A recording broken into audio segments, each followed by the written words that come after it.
প্রিয় দর্শক, আসসালামু আলাইকুম। MS কিচেন থেকে সবাইকে ওয়েলকাম জানিয়ে আজকের এপিসোডটি শুরু করছি। আমার আজকের এপিসোডে থাকছে মটর ডাল রেসিপি। অনেকে অনেকভাবেই এই ডালটা রান্না করে খেয়ে থাকেন, তবে আজকে আমি খুব সহজভাবে খুবই সুস্বাদু করে এই ডালটা রান্না করে আপনাদের মাঝে শেয়ার করব। এই জন্য এখানে আমি মেজারমেন্ট কাপ দিয়ে মেপে 1.5 কাপ পরিমাণ মটর ডাল নিয়ে নিয়েছি। এই ডালগুলোকে খুব ভালোভাবে ধুয়ে পরিষ্কার করে তারপর প্রায় 2 ঘন্টার মতো ভিজিয়ে রেখেছিলাম। এই জন্য ডালগুলো বেশ নরম হয়ে এসেছে। প্রায় 2 ঘন্টার মতো ভিজিয়ে রাখলে যেটা হবে, ডালগুলো বেশ ভালোভাবে নরম হয়ে যাবে আর সিদ্ধ করতেও খুব বেশি সময় লাগবে না, খুব দ্রুত রান্নাটা হয়ে যাবে। এবার চলে যাব চুলায়। চুলায় একটা কড়াই বসিয়ে দিলাম। এখন আমি এতে ভিজিয়ে রেখে যে ডালগুলো আমি ধুয়ে পরিষ্কার করে রেখেছিলাম সেই ডালগুলো এখানে দিয়ে দিব। সবগুলো ডালই আমি এখানে দিয়ে দিব। প্রথমেই ডালগুলো আমার সিদ্ধ করে নিতে হবে। যেহেতু এই ডালগুলোকে প্রায় 2 ঘন্টার মতো ভিজিয়ে রেখেছিলাম, সেহেতু এই ডাল সিদ্ধ করার সময় লবণ বা হলুদের গুঁড়া ব্যবহার করতে হবে না, এমনিতেই ডালটা খুব দ্রুত সিদ্ধ হয়ে যাবে।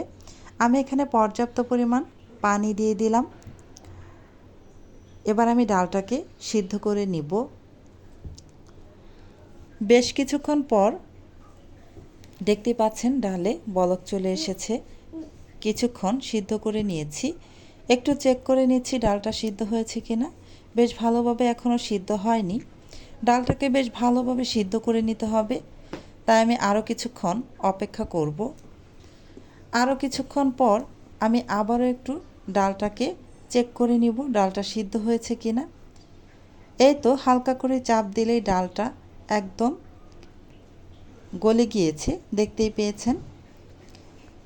এবার এই ডালগুলো পানি থেকে ছেঁকে উঠিয়ে তারপর শিলপাটায় বেটে নিতে হবে। এতে করে ডালের টেস্ট অনেক অনেক বেশি ভালো আসবে। ডালটাকে ঘুটে রান্না করার চাইতে শিলপাটায় পিষে যদি রান্নাটা করেন তাহলে এই ডালের টেস্ট আরও ভালো আসে। তাই আমি কিছু পরিমাণে ডাল শিলপাটায় নিয়ে নিলাম। এখন আমি ডালগুলোকে পেস্ট করে নেব। সবগুলো ডালই আমি শিলপাটায় পেস্ট করে নেব।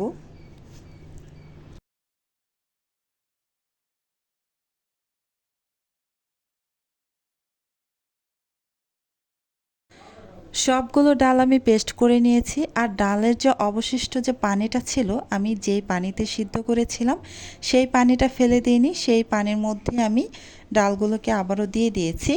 আরও আমার পানি লাগবে, তাই আমি আরও কিছুটা এখানে পানি দিয়ে দিচ্ছি। দেখতেই পাচ্ছেন পর্যাপ্ত পরিমাণে পানি দিব। আমি এমনভাবে এখানে পানি দিয়েছি যে পানিটা আমি জাল করে অর্ধেক পরিমাণ করে নিব।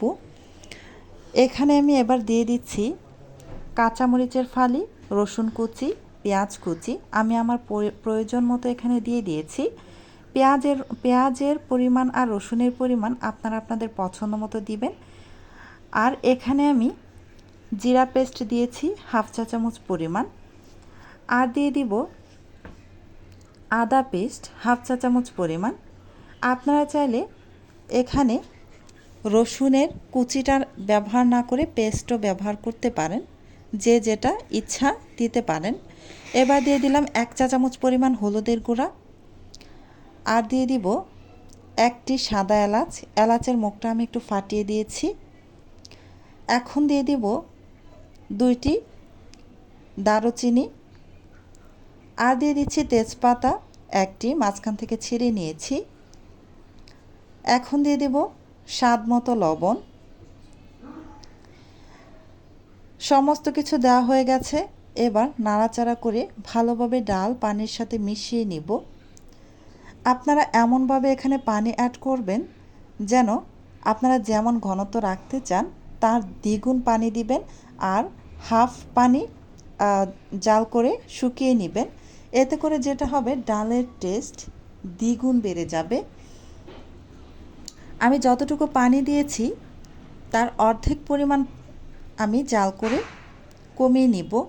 এই যে বেশ কিছুক্ষণ জাল করার পর দেখতেই পাচ্ছেন ডালের উপর থেকে একটু ফেনা ফেনা ভাব চলে এসেছে। এই ফেনাগুলো আমি চামচের সাহায্যে উঠিয়ে ফেলে দিব। এতে করে ডাল দেখতে খুব সুন্দর হবে আর খেতেও বেশ ভালো হবে। এই ফেনা ফেনা ভাবগুলো থাকলে ডালের টেস্ট ততটা ভালো আসে না আর দেখতেও সুন্দর লাগে না, মসৃণ হয় না। তাই আমি চামচের সাহায্যে এই ফেনা ফেনা ভাবগুলোকে উঠিয়ে ফেলে দিচ্ছি। এই ডাল বেশ কিছুক্ষণ সময় ধরে জাল করলে ডালের টেস্ট অনেক ভালো আসে। তাই পানির পরিমাণটা একটু বাড়িয়ে দিয়ে তারপর পানি শুকিয়ে নেবেন।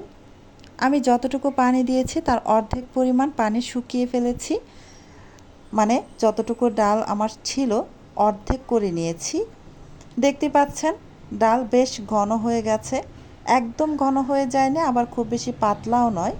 আপনারা দেখে নিশ্চয়ই বুঝতেই পারছেন ডালের ঘনত্বটা। তবে আপনারা আপনাদের পছন্দ মতো ডালের ঘনত্ব রাখতে পারেন। তবে একটা কথা বলি, ডাল পাতলা হলে খেতে ভালো লাগবে না। ডাল রান্না করে নেওয়া হয়ে গেছে, এবার আমি ফোড়ন দিয়ে দিব। সেই জন্য চুলায় আমি অন্য একটি কড়াই বসিয়ে এখানে পর্যাপ্ত পরিমাণ সয়াবিন তেল দিয়ে দিচ্ছি। এবার তেল গরম হওয়া পর্যন্ত অপেক্ষা করব। এই তো তেল গরম হয়ে গিয়েছে। এবার আমি এখানে 1 চা চামচ ভর্তি করে পাঁচফোড়ন দিয়ে দিলাম। এই পাঁচফোড়ন দিয়ে ডালের ফোড়ন দিলে খেতে অসম্ভব টেস্টি হয়। অবশ্যই পাঁচফোড়ন স্কিপ করবেন না। আর দিয়ে দিলাম 4-5 কোয়া রসুন কুচি করে নিয়েছিলাম। এবার রসুনের কুচি আর পাঁচফোড়ন একসাথে নাড়াচাড়া করে ভেজে নিব ব্রাউন কালার হওয়া পর্যন্ত। এভাবে পাঁচফোড়ন দিয়ে ডালের ফোড়ন দিলে ডাল খেতে অসম্ভব টেস্টি হয়। এই যে কালার চলে এসেছে, এবার আমি এখানে ডাল ঢেলে নিব। যেই কড়াইতে ডালের ফোড়নটা রেডি করবেন সেই কড়াইতেই ডালটা ঢেলে দিবেন, তাহলে এই ডালের টেস্ট আরও দ্বিগুণ বেড়ে যায়। এবার ঢাকনা দিয়ে ঢেকে 5 মিনিট অপেক্ষা করব। ফিরে আসছি 5 মিনিট পর। ফোড়ন দেওয়ার পর ডাল সাথে সাথে ঢেকে দিবেন, এতে করে সুন্দর ঘ্রাণটা অটুট থাকবে। 5 মিনিট পর আমি ঢাকনাটা খুলে একটু নাড়াচাড়া করে আপনাদের দেখিয়ে দিচ্ছি। এই যে দেখুন কত সুন্দর হয়েছে। আমি যে পদ্ধতিতে আজকে আমি ডালটা রান্না করেছি, এভাবে যদি মটর ডাল রান্না করেন খেতে তো খুবই সুস্বাদু হয়। আজকের মতো এখানেই বিদায় নিচ্ছি। সবাই অনেক বেশি ভালো থাকবেন।